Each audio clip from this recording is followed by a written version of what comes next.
Anteriormente hemos trabajado con la torre de transmisión de energía para determinar las fuerzas internas sobre los elementos en la región superior de la armadura. En esta clase vamos a trabajar con otra sección de la estructura en la que continuaremos utilizando el método de nodos. Recuerden que si al final de la clase les resulta útil, comenten, den like y suscríbanse porque habrán desarrollos nuevos en ingeniería todos los días. Vamos con el ejercicio. El problema 25 del capítulo 6 del Byron-Johnston nos dice que para la torre y las cargas del problema 624 se sabe que la fuerza sobre el elemento CH y sobre el elemento EJ es de 1.2 kN en compresión, mientras que para el elemento EH es de fuerza 0. Determine la fuerza en el elemento HJ y en cada uno de los elementos localizados entre HJ y NO. Además, indique si los elementos están en tensión o en compresión. Bien, de partida entonces conocemos la fuerza sobre CH, la fuerza sobre EJ y la fuerza sobre EH. Dichas cargas las calculamos en el ejercicio 624. El problema nos solicita las fuerzas entre los elementos localizados entre HJ y NO, es decir, se nos solicita la fuerza sobre toda esta porción de la estructura. Para iniciar con el análisis de nodos, la propuesta es arrancar con el nodo G, pues este tiene una carga y está unida a dos elementos. Así que titulamos diagrama de cuerpo libre para el nodo G. Aislamos la partícula, tenemos una carga externa de 1.2. Voy a asumir que GH proporciona componente en Y positiva para balancear esa fuerza. Ello implica que asumiré el nodo en tensión con respecto a ese elemento. Asimismo, ya que hay fuerza neta hacia la derecha, para que haya equilibrio asumiré el elemento GI en compresión. Debemos resolver aspectos geométricos para determinar los ángulos de inclinación. Vean que acá en la figura, si bisecamos el ángulo que se forma en G, se generan dos triángulos que son congruentes. Pues cada uno de estos va a tener un cateto de 0,60 y un cateto horizontal de 2,97. Por lo tanto, si definimos nuestro ángulo como θ, va a ser equivalente a la tangente inversa de 0,60, que es el cateto opuesto, dividido entre el adyacente, que es 2,97. Como resultado, θ es aproximadamente 11,42 grados. Así entonces tenemos dos ángulos idénticos. Entonces vean lo que va a pasar en el eje X. Al ejecutar la suma de fuerzas horizontales, vamos a tener que la GH va positiva y acompañada del coseno de θ, mientras que la GI va negativa y también acompañada del mismo coseno. Vean que coseno con coseno se puede cancelar y nos va a quedar que la fuerza sobre GH es equivalente a la fuerza sobre GI. Por lo tanto, para mi sistema pueden representar una sola incógnita, la cual llamaré simplemente F. Con ello, al ejecutar la suma de fuerzas en el eje Y, vamos a tener que las dos cargas generan componente positiva. Y vean que para ambos casos, como la magnitud de la misma, voy a considerar simplemente F. Entonces, para GH tendríamos F seno de 11,42 y para GI también F seno del mismo ángulo.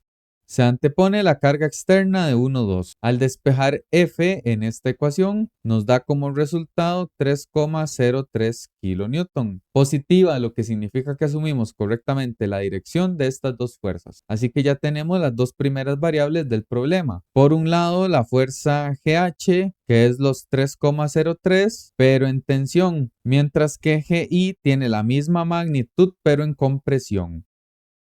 Ya podemos marcar en nuestro análisis GH y GI. Vean que esta estructura presenta cierta simetría, de modo que el hemisferio derecho es imagen especular del hemisferio izquierdo. Así que si las cargas externas son las mismas y la geometría es congruente, es de esperar que JL tenga la misma carga y estado que GH, así como KL y GI. Formalmente, vean que si ustedes analizan dicho nodo L, van a tener un diagrama que es imagen especular del nodo G. Por un lado, la fuerza JL en tensión, la KL en compresión y la carga externa. La inclinación de esos elementos sigue siendo el mismo ángulo θ. Así que si ustedes analizan la suma de fuerzas horizontales, se va a cumplir el mismo escenario que en el nodo G, ya que la inclinación es la misma, la fuerza JL será idéntica a la fuerza KL, de modo que pueden representar una sola variable. Asimismo, cuando ustedes analicen la suma de fuerzas sobre el eje Y, van a tener positivas las dos componentes de las dos fuerzas que representan una sola incógnita y negativo el 1.2, tal cual la ecuación del eje Y del nodo G. Así que al resolver el sistema, la fuerza JL será los 303 en tensión y la fuerza KL la misma cantidad en compresión. Marcamos en nuestro diagrama las incógnitas conocidas. Vean que haciendo una inspección de las fuerzas que necesitamos y las que conocemos, ya en el nodo J, donde hay 4 estímulos de carga, conocemos 2 de ellos, así que podemos despejar la fuerza sobre los 2 elementos restantes. Entonces titulamos diagrama de cuerpo libre para el nodo J. Aislamos el nodo. Tenemos directamente del enunciado una carga compresiva sobre EJ, la cual es de 1,2 kN. Sobre JL actúa una carga de tensión, así que el nodo también está en tensión. Vean que por el momento este diagrama tiene una fuerza neta que va hacia abajo. Por lo tanto, es de esperar que la fuerza JK sea en compresión para que pueda equilibrar el sistema. La misma lógica aplica en el eje X. Hay componente neta a la derecha, por lo tanto es de esperar que HJ esté en tensión.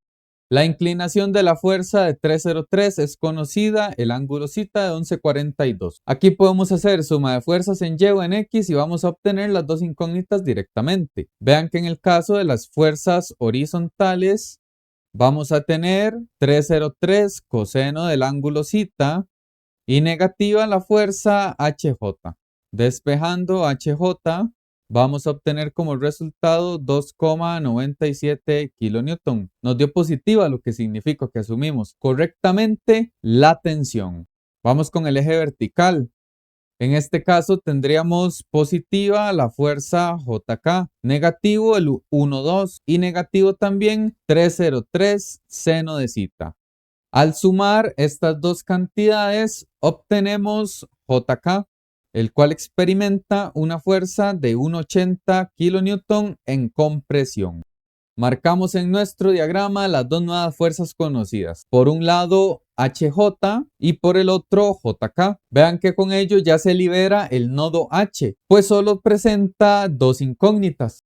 Para este escenario tenemos 6 estímulos de carga. Sin embargo, el EH es fuerza cero, por lo tanto no es necesario considerarlo en el diagrama. Asimismo, sabemos que CH está en compresión y experimenta una fuerza de 1,2 kN. Para HJ tenemos carga tensiva que es de 2,97 kN. GH también está en tensión y es la fuerza de 303. Tenemos que asumir la fuerza HI y HJ, así que asumiré HI en compresión, así como a HK. La inclinación de nuestra fuerza de 303 es un ángulo θ, mientras que la inclinación de HK lo llamaré el ángulo alfa. Van a ver que dicho ángulo alfa no es necesario determinarlo, pues vean el comportamiento sobre el eje X. Tenemos positivo los 2,97, negativo 303, coseno de 11,42 y debería ir negativo la fuerza HK, coseno de alfa. Sin embargo, estas dos cantidades son iguales. Al evaluar el 303 coseno de 11,42 nos da los 2,97. Por lo tanto, esas cantidades se cancelan y nos queda solo HK en el equilibrio, de modo que tiene que ser un elemento fuerza cero.